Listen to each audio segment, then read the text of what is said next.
Disse ele também: por que motivo colocamos lã azul no Tzitzit? Olha, aqui a gente tem uma questão muito ampla para discutir em relação ao Tzitzit. A gente sabe que o Tzitzit, ele tem os fiozinhos ali do lado, e que são 8 fios de cada ponta do Tzitzit. Então, aqui eu tenho a palavra Tzitzit, tá vendo? Um Tsad, um Yud. A gente sabe que o Tsad representa Yosef, um Tsad, um Yud, mais um Tsad, mais outro Yud, mais a letra Tav. Então, a gente tem aqui essa conotação, essa construção, e aqui eu tenho o Tzitzit. Então, o Tzitzit, ele tem 8 fios, não é? Em cada ponto ele tem 8 fios e cada fio desse tem 5 nós. Ou seja, você vem ali vão ter os nozinhos no Tzitzit, mostrando essa construção. Então, ó, um Tzitzit ele é formado, vamos pegar aqui os fios, ó, vou copiar aqui a imagem, vamos levar lá para o nosso slide. Vamos ver se o PowerPoint vai aceitar esse Tzitzit. Veja, opa, demorou. Quando demora assim é porque vai aceitar. Olha, já fizemos um Tzitzit rápido, né? Caramba! Veja só, então, como esse Tzitzit ele é construído. Tá vendo aqui? Então, ele vai ser construído, ó, vão ser 5 nós, um aqui, né? Vamos aumentar aqui para vocês verem. Olha, tem um aqui, um nó aqui, 2 nós, 3 nós, né? 4 nós e 5 nós. Tá vendo? Então, ele é composto de 8 fios. 2 fios daqui que desce são 6 fios brancos e 2 azuis em cada uma das pontas. São 4 pontas, elas vão cercar os 4 lados do homem. Então, veja, é uma configuração que é falado de se fazer na Torá. Mas será que na Torá isso é assim mesmo? Veja lá, vamos ver aqui. Diz que o homem deve fazer esse tzitzit, que ele deve botar num canto da sua roupa, homem e mulher também pode, né? Para que ele lembre da lei de Hashem.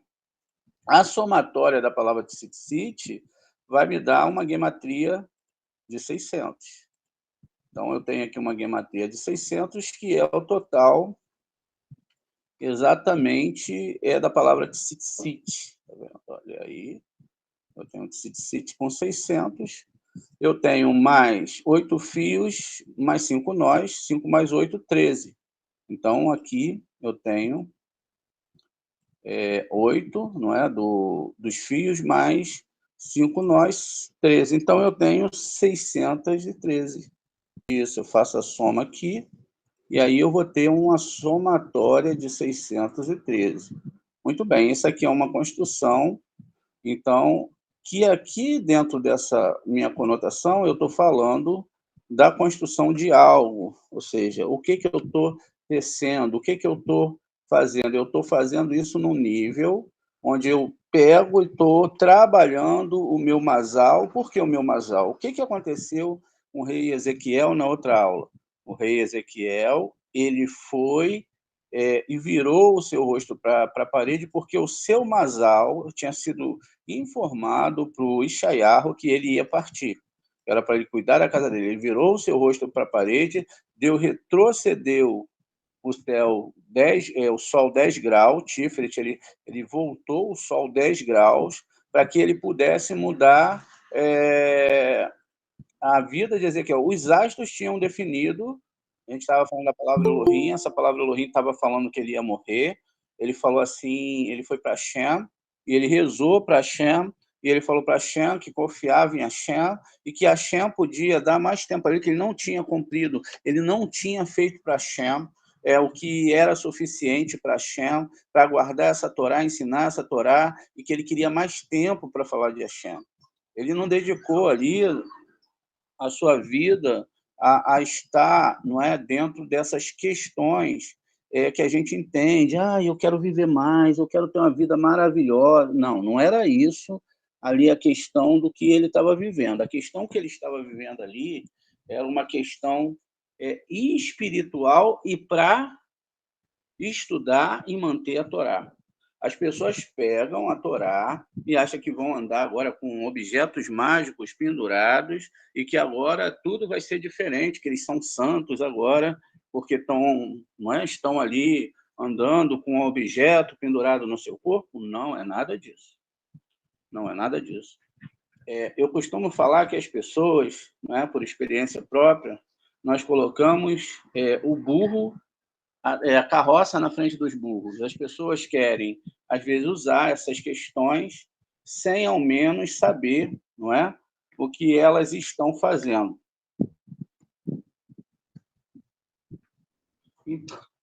Então, a gente deve entender, não é, que essas questões elas estão ligadas à construção de todos esses astros, não é, em volta de si mesmo.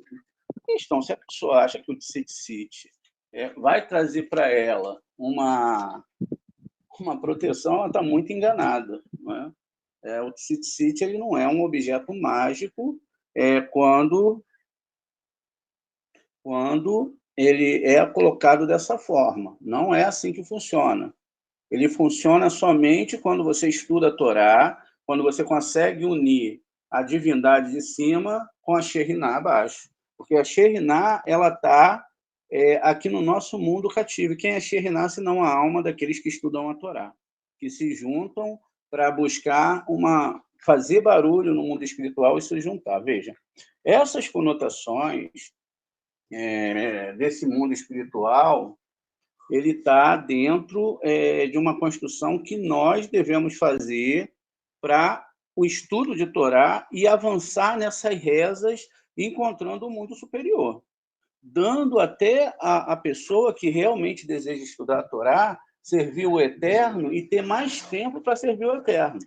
Só que as pessoas não pensam assim. Elas pensam assim, não, eu quero mais tempo para me viver a minha vida. Eu quero ver meus netos crescerem, eu quero ver meus filhos isso e aquilo, e isso não influencia nada no mundo espiritual. Por que não influencia?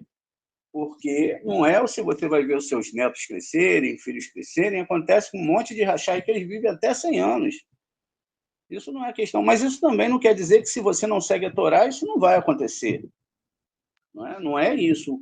O que está falando aqui é que seu interesse não deve ser em cima dessas coisas. Porque o interesse da pessoa que segue a Torá no Olam Rabá entender os conceitos para que ela possa chegar ao Olam Rabá. Como que ela pode chegar ao Olam Rabá estudando uma Torá que está ancorada nesse mundo? Não é? Como que ela vai querer seguir uma Torá que está ancorada nesse mundo? Então, veja, dentro dessa questão toda, não é? A gente tem que entender que todas essas forças que nós temos que entender no Tzitzit tem um porquê. A gente veio até aqui, estudou o Tzitzit, eu ainda vou montar o estudo aqui, é só para a gente ter uma olhada e ver que o próprio Tzitzit ele denota os fios da própria árvore Sefirot. Ou seja, 8 fios, 5 nós, então a gente tem 13, contando esses fios e esses nós em cada ponto. Então, 13 mais 13, 26. 13 mais 13 mais 26, 52, que é binário. Aí a configuração muda totalmente em relação a essas coisas. Então, a gente tem que entender, dentro dessas conotações, não é, que o Eterno ele está falando de outras coisas, ele está falando do mundo da alma. Então, eu não posso pegar e literalizar as coisas. O povo de Israel usa, o judeu acredita assim, tudo bem, é ótimo, está dentro da cultura dele, mas nós cabalistas, você pode até usar, eu não estou falando que você não pode usar, mas não é isso que a gente vai construir aqui, tá vendo? Então, aqui ele vai falar por que nós colocamos lã azul no Tzitzit. Aí vai falar, porque há 32 fios, né? E por que há 32 fios. A gente vai aqui, a resposta que está aqui, 75, que está logo aqui embaixo. Vamos ver aqui. A palavra clarão é nogá. Então, toda vez que a gente fala clipar nogá, é porque existe um fio escuro no clarão dentro de nós.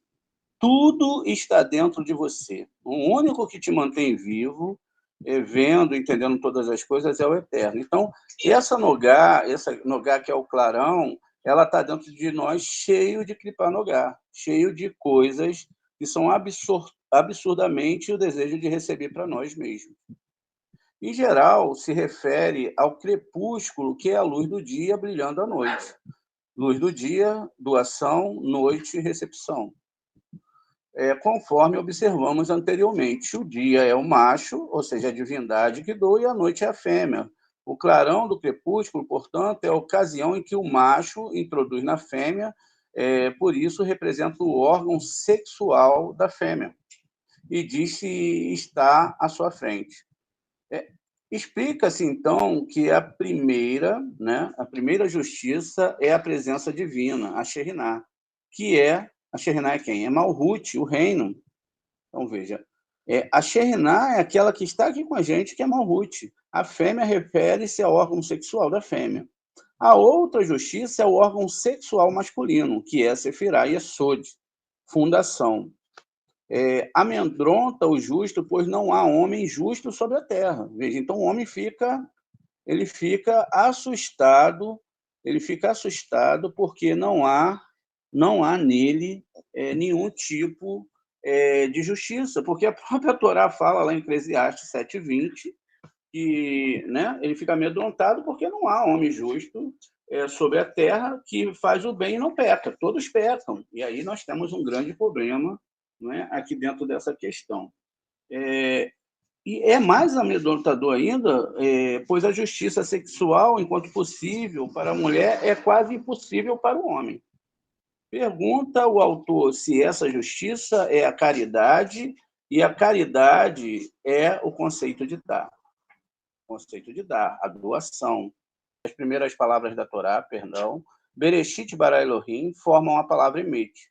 Vamos ver aqui, Bereshit bara Elohim, formam a palavra Emet, e a gente chega ao conceito agora aqui de que a Torá está falando de um conceito espiritual, está falando das letras hebraicas, mas não de letras hebraicas mortas.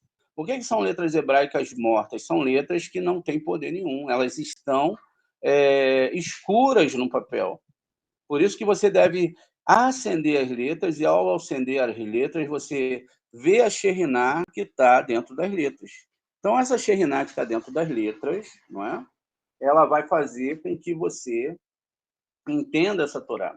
Veja, gente, então na palavra Bereshit, aqui a gente já estudou isso também, agora a gente está trazendo sobre outro aspecto, exatamente para que a gente possa compreender, não é, essa questão aqui do que está falando aqui.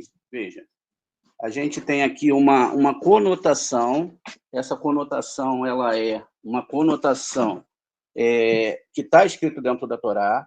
Os nossos sábios estão trazendo aqui uma dissertação sobre o que ele está falando aqui. Vamos usar aqui o outro slide do Tzitzit para a gente colar aqui o nosso versículo. Vamos lá. Ó. Bereshit bara Elohim, né? Vamos ver onde foi parado, deve ter parado aqui em cima. Está aqui. Muito bem. Aqui eu tenho, então, onde está escrito a parte primordial da Torá, primordial, que é o início da Torá, exatamente ali, nas 3 primeiras palavras. O que o texto está construindo aqui? O Barre está construindo aqui.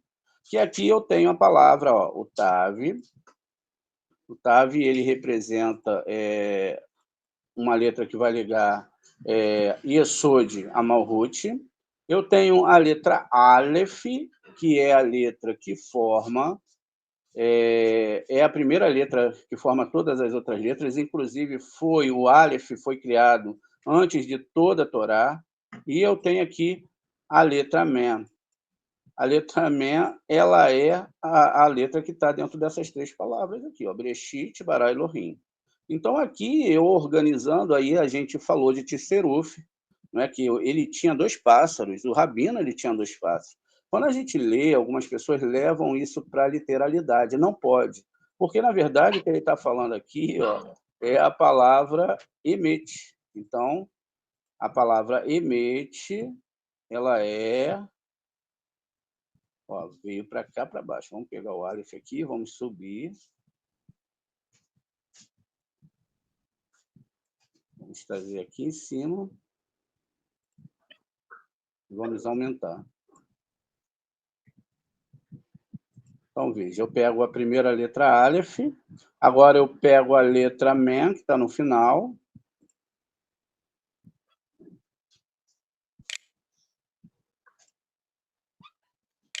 Men, e eu vou... Opa, perdão, deixa eu só consertar aqui. Aleph, a letra Men e a letra Tav. Então, eu tenho a palavra o quê? Emet.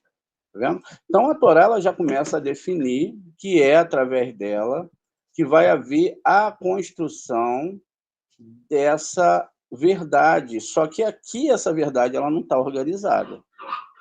Ela não está organizada, ela está desorganizada. Isso é a desorganização que o estudante de Torá de Kabbalah chega dentro da Torá. Veja, no conceito que ele chega dentro da Torá, ele chega lidando com Deus, e é natural que Deus permita isso, através de um jogo de interesse. Por isso que quando nós estudamos lá na outra aula sobre a questão da gente ter a nossa interioridade mexida por essa verdade, é porque nós lidávamos com Deus como se Hashem fosse o nosso pleno escravo, onde nós lembramos a ele aquilo que ele esqueceu de fazer por nós. Por exemplo, olha, Deus, eu preciso disso, né? Poxa, dá um jeito aí. Não, você tem que ter mérito de Torá. Se você tiver mérito de Torá, o rei Ezequiel, ele não morreu porque ele tinha mérito de Torá. E ele queria ter mais mérito de Torá. Qual era a preocupação dele? Era com ele não, com o povo de Israel. Era com as pessoas que iam estudar a Torá, porque ele sabia desde novo, depois vocês leiam sobre o rei Ezequiel, que foi um grande sábio de Torá, ele sabia desde novo que ele dependia 100% de Hashem, mas todos os homens também dependiam. Mas existia aí uma questão dessa palavra verdade, ela está desorganizada. Quando a gente falamos do alfabeto da Torá, a gente não está falando do hebraico, a gente não está falando somente de letras, a gente está falando de toda a organização do mundo espiritual e do cosmos, onde Deus usa uma letra para criar um mês, outra letra para criar um planeta, uma questão para se formar algo, outra questão para se formar outras questões, tanto no mundo físico quanto no mundo espiritual. Mas a gente há de entender que, como a linguagem da Torá ela é divina, ela não está falando de questões ligadas a esse mundo, porque nesse mundo todo mundo pode ser rico ou pobre, não é? Depende do masal da pessoa, que é influenciado pela ordem dos astros. Quando nós lemos na outra aula o Ezequiel, ele falou assim, não, eu não estou sobre o poder dos astros. Quem vai fazer o astro voltar é Hashem, mas eu tenho que ter mérito. Então, vê, Bara Elohim forma a palavra Emet, verdade. O Baal Haturim, né, Adlock, indica também isso. Todavia, nesse contexto, a ordem é invertida, e as letras de Emet aparecem como Tav, Aleph, Men, representando Binah, que é compreensão, a gente está compreendendo, Rorimá, que é sabedoria, e Daat, que é conhecimento. Respectivamente, nessa ordem, a ordem é a do paradoxo e sua resolução. Então, eu aprendo hoje, como a gente estudou, que não tem como eu desenvolver essas questões se não for através do conhecimento dessas sefirutes e do conhecimento do que está sendo falado aqui. Observando que fogo e água, ou seja, fogo e água são biná, compreensão em Rorimá, sabedoria, refletido em Gevurá, força, récia de amor, ou seja, só das sefirotes e da internalidade. Do mesmo modo, verdade que é a influência de Rorimá, sabedoria e biná, compreensão está refletida na paz, confluência de rédice de amor, Gevurá, força. Conforme mencionamos anteriormente, embora Keter, coroa, seja a sefirá mais elevada, ela está oculta. E por isso é apenas expressa internamente. Externamente é representada por Da'at, conhecimento, confluência entre Rorimá, sabedoria e Biná, compreensão. A verdade indica principalmente Keter, coroa, enquanto Da'at, conhecimento, é paz. A verdade genuína é oculta e apenas interna. Cada pessoa conhece a sua própria verdade e ninguém pode verificar a verdade do outro. tudo que se pode ter é conhecimento de outra pessoa em sentido maior e só advém da intimidade. Da arte, conhecimento é a confluência do macho e da fêmea. E nessa questão aqui, macho e fêmea, eles vão representar exatamente a letra Vav e a letra Re. Ou seja, essa copulação entre o divino dentro da pessoa ou não. A separação e o prazer que a pessoa causa no eterno vai fazer com que o esperma, o espermatozoide, o iude, que é isso que está falando aqui, caia sobre a pessoa, trazendo sobre ela os 10 mandamentos e fazendo ela chegar ao nível de não recepção para si mesma. Se a pessoa, então, compreende esses aspectos, então ela pode avançar na Torá. Caso contrário, vão se gerando problemas, desejos, mais desejos, até o ponto que ela não tenha mais força para entender essa Torá. Então, veja, aqui a verdade genuína é oculta e apenas interna. Cada pessoa conhece sua própria verdade, a gente já leu isso. Da'at, conhecimento, é a confluência de macho e fêmea, pai e mãe, ou seja, pai e mãe honrará pai e mãe, honrar Roh, Ma e Biná. É lógico que eu também devo honrar o meu pai e minha mãe aqui nesse mundo, mas não é disso que a Torá está falando exatamente. Então, pai e mãe, esse é o conceito de paz, que é Biná e Roh, Ma. E a paz, ela reconcilia os opostos.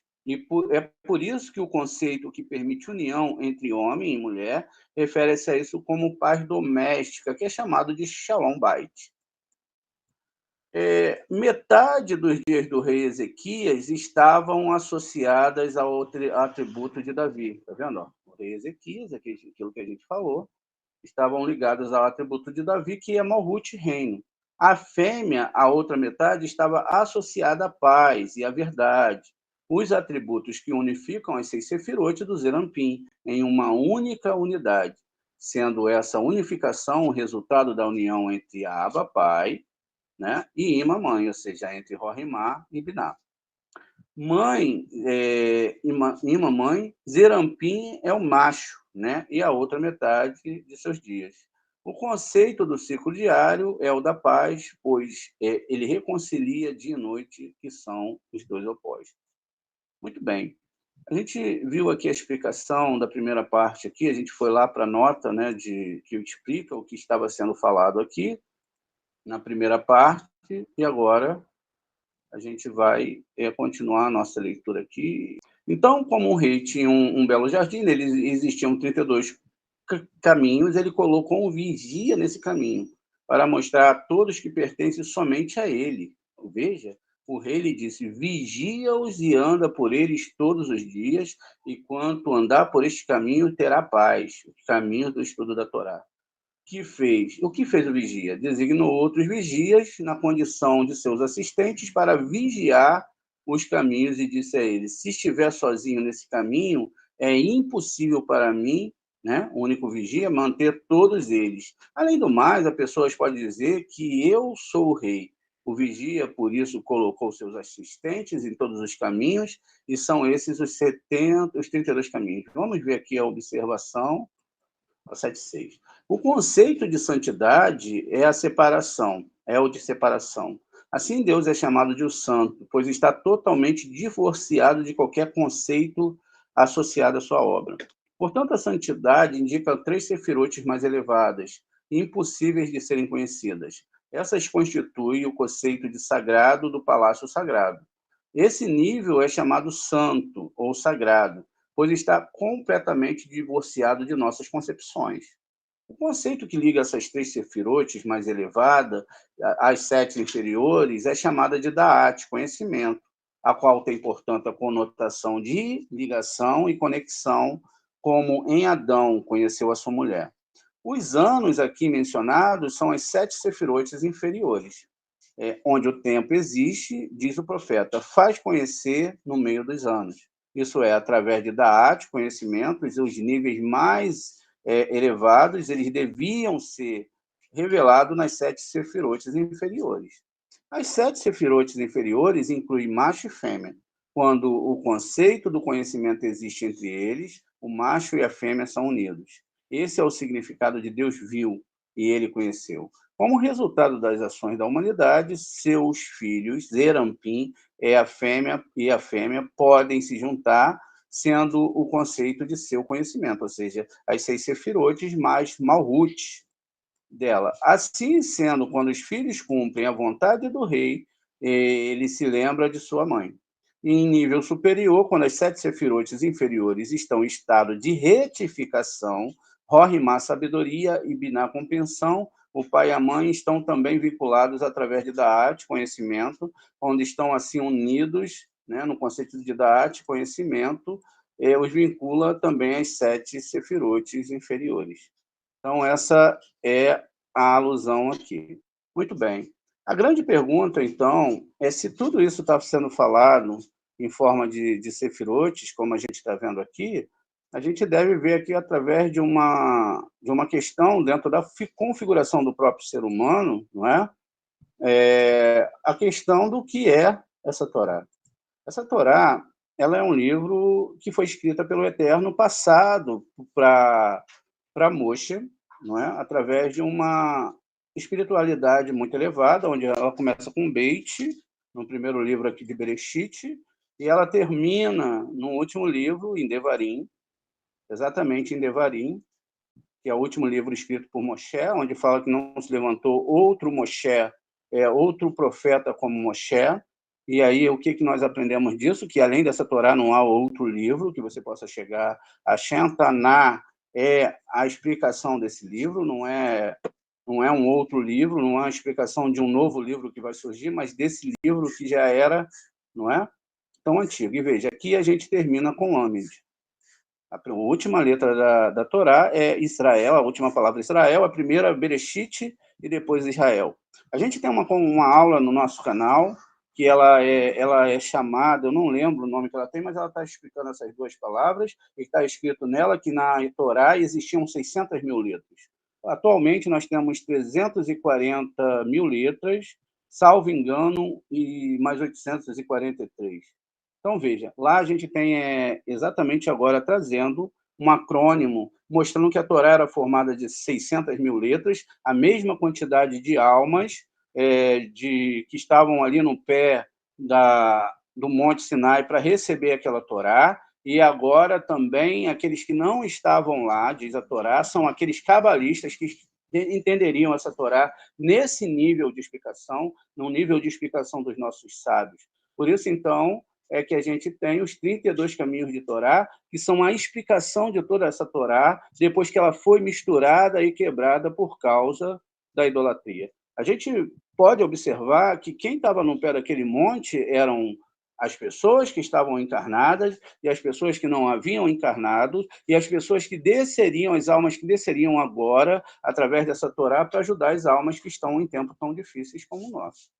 Então, veja, o conceito que o Zohar traz aqui é das sefirotes e do conhecimento profundo dessa Torá, para que a gente não abra nossa boca jamais para falar qualquer conceito e que traga algum tipo de confusão para a cabeça das pessoas. A gente viu que existe uma filosofia no outro estudo que as pessoas são muito filosóficas. Elas falam que em determinado momento elas tiveram uma fé e aí aconteceu um milagre. Ah, tem um rabino, deixa eu lembrar o nome dele, filho de Baal Hassulam, mas se alguém lembrar, fala para mim. O Rabash. E o Rabash, ele falou que não existe tempo, o tempo é uma ilusão, e que as pessoas têm mania, hoje eu estou forte na Torá, amanhã eu estou fraco na Torá, hoje Deus me abençoou, amanhã Deus... Isso é mentira. O que você tem é ou você está forte, mantém o estudo da Torá, ou você vai seguir os seus caminhos. Não tem essa coisa de que hoje eu estou forte, amanhã eu estou fraco. Se você amanhã estiver fraco, é porque o seu ego passou à frente da Torá. Essa é a verdade. Não existe tempo, não existe momento, não existe nada. Tudo é um tempo só porque o Eterno fala, eu, o Senhor, eu não mudo. Se ele não muda, quem muda somos nós. Nos nossos estudos de Torá ou não estudo de Torá. No quanto que a gente atrai luz ou não atrai luz. Agora, se você estuda a Torá e se mantém ancorado, não é? Dentro dos mesmos paradigmas, fazendo a mesma coisa, não adianta. Para finalizar, qual é o motivo do azul? Né? Disse, o vigia, talvez essas vigias assistentes digam, o jardim nos pertence. Lembra das forças que a gente estava lendo na aula anterior? Por isso ele lhe deu um sinal e disse, isso é o emblema do rei, para indicar que o jardim lhe pertence. Ele quem construiu esses caminhos e eles são meus. Esse é o selo, tá vendo? Como é isso? Um rei e sua filha tinham escravos e desejou viajar ao estrangeiro. Mas os escravos, né, tinham medo, temendo o rei. Por isso ele lhe deu um emblema. Tinha também medo da filha e ele também lhe deu um emblema. E disseram que agora em diante, com esses dois emblemas, Deus nos guardará de todo mal e ele preservará a nossa alma. Aqui a gente tem um 77, 78. Vamos observar aqui no próprio Zohar essa explicação aqui desse item. 77.